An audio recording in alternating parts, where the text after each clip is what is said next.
With me today are three members of the Indian Parliament, two from the lower house, the Lok Sabha, and one from the upper house, the Rajya Sabha.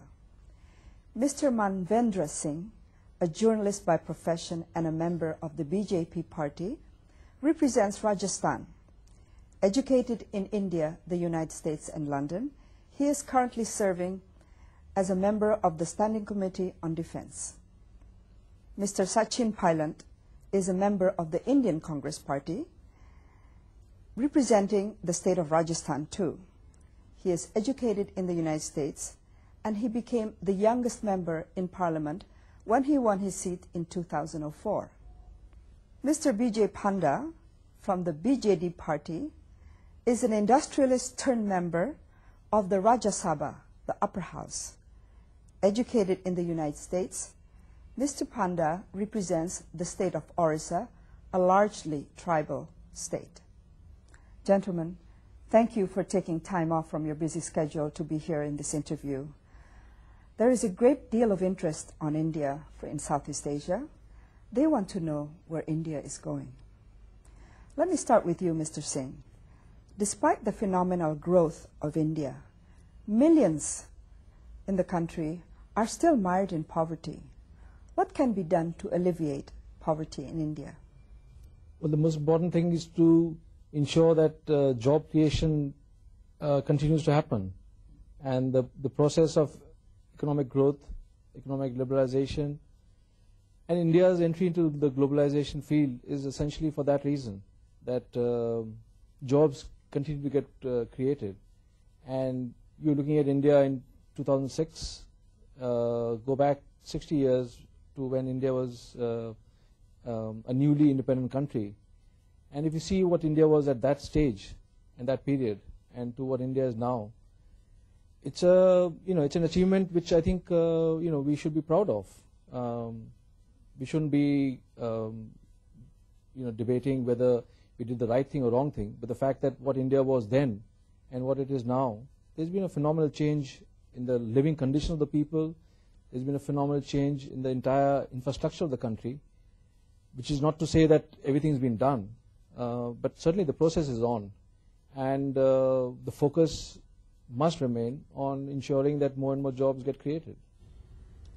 What about the farmers who complain that they're being forgotten, that with the plan to establish more economic zones, that they'll be at the lower end? Well, economic zones are generally created in areas where land is not agriculturally viable. There are some places, I admit, there are some places where the land is of quality and it can sustain agriculture. But the condition of the farmers is not just dependent on the economic zones. It's a question to do with reforming Indian agriculture, and we had a pretty effective land reform process for many decades, which ensured that land did not remain in the hands of only a select few, and it did. There was a distribution of land, unlike other countries in the neighborhood, and which in the end, which also made some aspects of agriculture unviable, and so it's a question of reforming the entire agriculture process, and the sector has to be looked at in a different way. Now you're in Rajasthan. You represent Rajasthan, and how is Rajasthan doing in terms of dealing with its poverty? Well, we are dependent on three large industries essentially. One is tourism. Rajasthan remains one of the sort of hot tourism destinations in the country. And tourism is a sector which employs people across the scale, from taxi drivers to camel riders to tour agents, to people working in the hotel industry, travel agencies.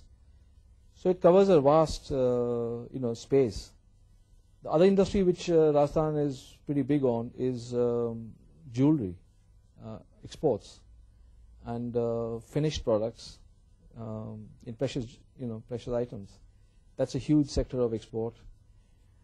And the third one, which is expanding rapidly, is handicraft items, so which is a skilled industry, which requires a lot of labor, and because it requires labor, it's very highly sort of developed, and it's a very sort of rapidly expanding industry. There was a period when it was under threat from sort of mass Chinese goods, but that threat lasted for just about a year, 2 years, and then the buyers across the world realized that the quality remains in hand products rather than mass machine products.